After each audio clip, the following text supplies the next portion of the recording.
பாருங்கள், அடுத்த வினாவை பாருங்கள். உயர்திணை ஆண் பால் சொல். உயர்திணை ஆண் பால் சொல். திணை உயர்திணையாக இருக்க வேண்டும், அதே நேரம் ஆண் பாலாக இருக்க வேண்டும். ஆசிரியர். ஆசிரியர் திணைகள்ல உயர்திணை ஓகே. ஆனா ஆசிரியர் என்று சொல்லிக்க இத ஒரு பொது பெயரா பாவிக்கிறாங்க. பெண் ஆசிரியர்களையும் ஆசிரியர் என்று ஒரு குறிப்பிடுற பழக்கம் உண்டு. அடுத்தது பாருங்க, கவிஞன். கவிஞன் துல்லியமாக தெரியுது எங்களுக்கு, உயர்திணை, அதே நேரம் ஆண் பாலாகவும் இருக்கு. சரியா? இதுதான் சரியான விடை. அதே நேரம் இங்க பாருங்கள், ஆசிரியை. ஆசிரியை உயர்திணை, அதேவேளை பெண்பால். இது உயர்திணை, அதே நேரம் இவர பொதுப்பாலாக ஆசிரியர். ஆசிரியர் விமலாதேவி வருகிறார் என்று சொல்லி ஆசிரியை என்று சொல்வதை விட பெண் ஆசிரியர்களையும் ஆசிரியர் என்று அழைக்கிற பதம் இருக்கு. அதனால சரியான விடை உயர்திணைக்கும் ஆண்பாலுக்கும் பொருத்தமானது கவிஞன். அடுத்த வினாவை பாருங்கள். கரிய வண்டு இனிமையான தேனை உறிஞ்சி குடித்தது. அவதானியங்கள், கரிய வண்டு. வண்டுக்கு என்ன அடைமொழி போடப்பட்டிருக்கிறது? கரிய வண்டு. இனிமையான தேன், செய்யப்படும் பொருளுக்கு என்ன அடைமொழி போடப்பட்டிருக்கிறது? இனிமையான. இனிமையான தேனை உறிஞ்சி குடித்தது. உறிஞ்சி குடித்தது. குடித்தது என்ற வினை சொல்லுக்கு என்ன அடைமொழி போடப்பட்டிருக்கிற பாருங்கள், உறிஞ்சி. அப்ப கவனியுங்கள், இவ்வாக்கியத்தில் உள்ள பயனிலை அடைமொழி யாது? கவனியுங்கள், இவ பார்த்துக்கொண்டே வந்தனாங்க, ஒவ்வொன்றின் அடைமொழியையும் பார்த்துக்கொண்டே வந்தனாங்க. இவ்வாக்கியத்தில் உள்ள பயனிலை அடைமொழி யாது? இவ்வாக்கியத்துல பயனிலை உங்களுக்கு கண்டுபிடிக்கணும். கரிய வண்டு இனிமையான தேனை உறிஞ்சி குடித்ததுக்கு இறுதியில் வரது பயனிலை என்றது உங்களுக்கு துல்லியமாக தெரியும். இதை கொண்டு பாருங்கள், பயனிலைக்கு வரப்பட்ட அடைமொழி எது? உறிஞ்சி. அப்ப கரிய என்பது தவறானது, அது இளவாய் அடைமொழியாக இருக்குது. இனிமையான என்பது தவறான விடை, ஏனென்று சொன்னால் அது செய்யப்படும் பொருள் அடைமொழியாக உள்ளது. உறிஞ்சி என்பதுதான் பயனிலைக்குரிய அடைமொழியாக கொள்ளப்படுகிறது. அகுரிணை. அகுரிணை ஒருமை சொல் எது என்று பார்க்க போறோம். அகுரிணை ஒருமை சொல் என்று சொல்லி பார்த்தால் உங்களுக்கு தெரியும், அகுரிணை என்று சொன்னால் பகுத்தறிவுக்கு உட்பட்ட அனைத்தையும் நாங்கள் அகுரிணை என்று சொல்லுவோம்.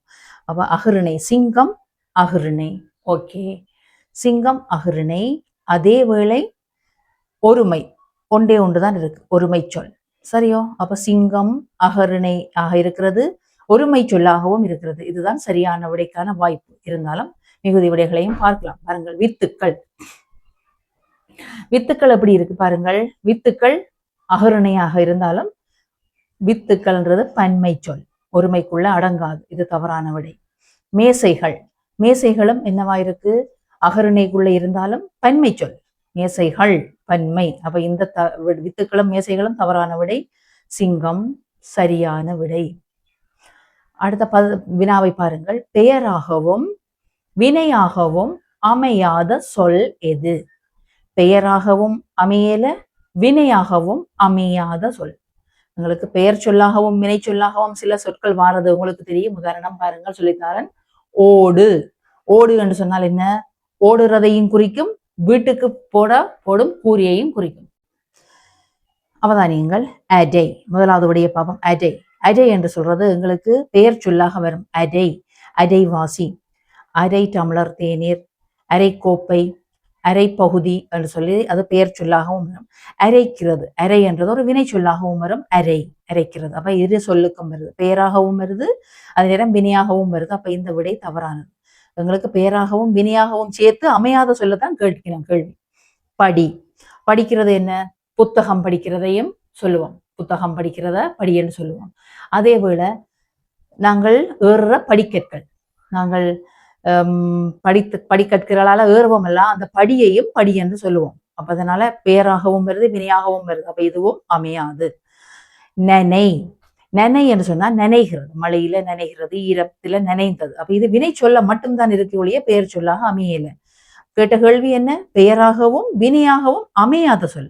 இது பெயராகவும் வினையாகவும் அமையல, தனியாக வினையாக மட்டுமே அமைந்திருக்கு. அதனால இதுதான் சரியான விடை. அப்ப இதுவும் பெயராகவும் வினையாகவும் அமைந்திருக்கு இது. ஓகே, அடுத்ததை பாருங்கள். ஆடு கத்தும். அது இந்த ஒலிகளை பாருங்கள். ஆடு கத்தும், இன்னும் ஆடும் கத்தும் அந்த மிருகங்களின் ஒலிகள் நாங்கள் இன்னும் படிக்கலை. ஆனா இதுக்குள்ள வருது கேள்வி பாருங்கள். ஆடு கத்தும். அது போல வண்டு இடைவெளியில் வர வேண்டிய சொல் எது? கவனிங்கள். ஆடு கத்தும் என்பது போல வண்டு இரையும். வண்டு என்ன செய்யும்? இரையும் என்பதுதான் சரியான விடை. கத்தும் என்ற சொல்றது ஆடு வரும். கத்து ஆடு, ஆடு மாடு எல்லாம் என்ன செய்யும்? கத்தும். டிங்காரமிடும். டிங்காரமிடும் என்று சொன்னா உங்களுக்கு டக்குன்னு தெரியணும். தேனி மட்டும்தான் டிங்காரமிடும். நொய்ன்னு இழுக்கும். சரியா? டிங்காரம் போடுறது யாரு? தேனி. வண்டு வந்து இறையிறது, விர்ன்னு இறையிறது. சரியா? கவனிச்சுக்கொள்ளணும். வண்டின் சத்தத்தை ஒலிகளை அவதானிச்சு வைங்கள். கிராமங்களுக்கு போனா தெரியும். ஒவ்வொன்றும் சாதாரணமா வீட்டு சுற்றுச்சூழல்லையே ஓடி தெரியும் எல்லாம். வண்டு இறையிறது எப்படி, தேனி டிங்காரம் போடுறது எப்படி, ஆடு கத்துறது எப்படி என்ற சத்தங்களை எல்லாம் நாங்கள் இயல்பாகவே அறிந்து கொள்ளலாம். அப்ப வண்டு இறையும். ஓகே, அடுத்த வினாவை பாருங்கள். ஒரே நேரத்தில் 8 விடயங்களை அவதானிக்கும் ஆற்றல் படைத்தவனை எவ்வாறு அழைப்பர்? ஒரே நேரத்தில், சேம் டைம். சரியோ? அட் த சேம் டைம் ஒரே நேரத்துல 8 விஷயங்கள் எப்படி அதை ஒரு பாடுவார், ஆடுவார், அதே நேரம் அவதானிப்பார், ஏதாச்சும் கேட்டுக்கொண்டிருப்பார், அப்படியான்னு சொல்லி எல்லா செயல்பாடுகளையும் செய்வார். சில பேர் பாருங்கள், படிச்சு கொண்டே ரேடியோ கேட்டுருப்பினோம், வாக்மேன் கொழுவிக்கொண்டு காதுக்குள்ள பாட்டு கேட்டுருக்கும், ஆனா எழுதி கொண்டிருப்பார், நோட்ஸ் எழுதி கொண்டிருப்பார், கேள்விக்கு விட செஞ்சு கொண்டிருப்பினோம். அப்படி 2 விஷயங்களை செய்யக்கூடிய ஆட்கள் இருக்கணும். அது மாதிரி 8 விஷயங்களை ஒரே நேரத்துல செய்யக்கூடிய ஆளை அட்டவதானி என்று சொல்லுவோம். என்ன சொல்லுவோம்? அட்டவதானி. தசாவதானி பாருங்கள், 4 விடை தரப்பட்டிருக்கிறது. ஒரே நேரத்தில் 8 விடயங்களை அவதானிக்கும் ஆற்றல் படைத்தவனை எவ்வாறு அழைப்பர்? தசாவதானி என்று சொன்னா 10 விடயங்களை அவதானிப்பவன் தான் தசாவதானி. தசாவதாரம், தசாவதானி என்று குறிப்பிடுவோம். அட்டவதானி 8 விஷயங்களை அவதானிக்கிறோம். தீர்க்கதரிசி நடைபெற போவதை முன்கூட்டியே அறிவிப்பவன் தீர்க்கதரிசி. அப்ப இதுல சரியான விடை வந்து அட்டவதானி. அடுத்தது பாருங்கள்.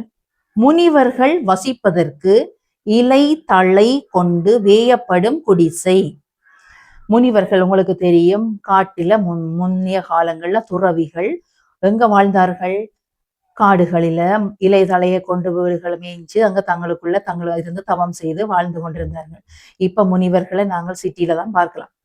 சிட்டியில வாகனங்கள் போன்னு சொல்லி சகல ஏற்பாடுகளோடையும் தான் நாங்கள் முனிவர்கள் ஆசாமி சாமிகளை பார்க்கிறோம். ஆனா முந்தின காலத்தின முனிவர்கள் இலை தலையில கொண்டு எங்க வாழ்ந்தார்கள்? காடுகள்ல இலதலை கொண்ட வீடுகளில தான் வாழ்ந்தார்கள். அதுக்கு ஒரு பெயரும் உண்டு. பாருங்கள், அதுக்கு சரியான விடை எதுன்னு சொன்னால், முனிவர்கள் வசிப்பதற்கு இலைதலை கொண்டு வேயப்படும் குடிசையை எப்படி சொல்லப்படும்?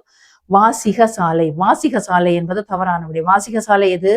வாசகர்கள் எல்லாரும் போய் பத்திரிகைகள் புத்தகங்கள் வாசிக்கும் இடத்தை வாசக சாலை, வாசிக சாலை என்று சொல்வோம்.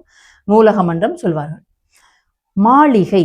மாளிகை யாரு? இப்ப மாளிகை அரசர்கள் தான் முந்தி மாளிகையில வாழ்ந்தார்கள். இப்ப சாதாரண மக்களும் மாளிகையில வாழ்ந்து கொண்டிருக்கிறோம். அதனால மாளிகையும் இதுக்குள்ள வராது. முனிவர்கள் முன்ன காலத்துல வாழ்ந்த இலதலை கொண்டு கட்டப்பட்ட இதை பன்னசாலை, பன்னசாலை என்று குறிப்பிடுவோம். அடிக்கடி எல்லோரும் நாங்க மாதகளுக்கு போறாங்க, மாதகளுக்கு போய் எங்க பென்னசாலை பார்க்கிறோம். நாங்க பார்த்தனீங்களோ? முனிவர்கள் தவம் இருக்கிற தவம் செய்பவர்கள் பென்னசாலையில தான் வாழுவார்கள். பாருங்கள், பின்வரும் பழமொழிகளின் கருத்தினை எழுதுக. பின்வரும் பழமொழிகளின் கருத்தினை எழுதுக. அவதானியங்கள். இப்ப கடைசியா நாங்க படிச்சு கொண்டிருக்கிறது பழமொழிகள் தான். பழமொழி படிச்சு கொண்டிருக்கிறோம். அதுக்கு இடையில தான் நான் உங்களுக்கு பேப்பர் செய்ய வலிக்கிட்டேன். நான் கொஞ்சம் இது முடிய உள்ள மாதிரி பழமொழிகள் தொடரும். பாருங்கள், கடுகு சிறிதானாலும் காரம் பெரிது.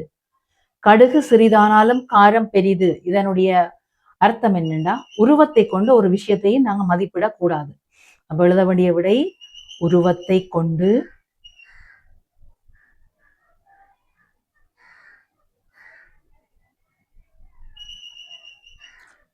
மதிப்பிடக்கூடாது.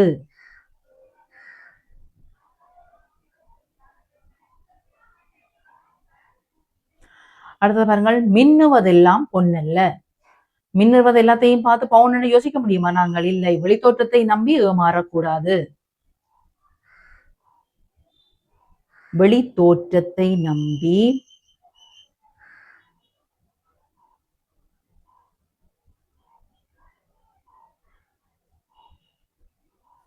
நம்பி ஏமாறாதே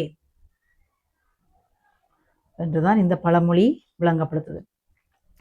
ஆனைக்கும் அடி சறுக்கும். இம்மாம் பெரிய ஆனை, ஆனைக்கு கூட ஒரு சின்ன அடி சறுக்கி விழலாம். அப்ப பெரியவர்களும் சிறியவர்களிடம் தோற்று போகலாம், பெரியவர்கள் கூட சிறுவர்களில் தோற்று போகலாம். அப்ப பெரியவர்களும்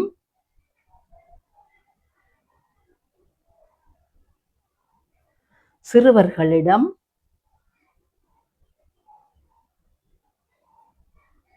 தோற்கலாம்.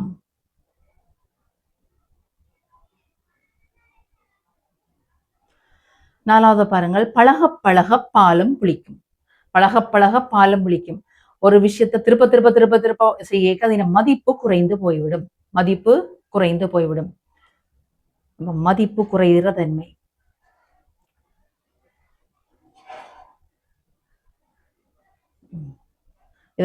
இதுக்கு ஒரு உதாரணம் சொல்லுவார்கள், குடும்பத்தை தான். அம்மா அப்பா, அப்பா அம்மா சரியான பரஸ்பரம் நல்ல மரியாதையா மதிப்பாக ஆரம்ப காலங்களில் இருப்பார்கள். பிறகு பிறகு பிறகு அவைகளுக்கு அந்த மரியாதை மதிப்புகள் அவர்களுக்குள்ள குறைந்து அவைகளுள்ள கதை பேச்சுகள்லயே நீங்கள் காணக்கூடியதாக இருக்கும். அதைத்தான் சொல்லுவோம், பழக பழக பாலும் புளிக்கும். ஆழம் அறியாமல் காலை விடாதே. ஆழம் அறியாமல் காலை விடாதே. பாருங்கள், எந்த ஒரு விஷயத்தையும் நாங்கள் சடக்கு புறக்கண்டு செய்திடக்கூடாது. எதையுமே சரியான டீப்பா ஆராய்ஞ்சு அது இந்த நீள அகலம் நீட்டு முடக்கு எல்லாம் சரி பார்த்து ஓகே என்றா மட்டும்தான் அதை செய்யணும். அதுக்கான அர்த்தம் என்ன? எதையும் ஆராய்ந்து செய்தல் வேண்டும். எதையும் ஆராய்ந்து செய்தல் வேண்டும்.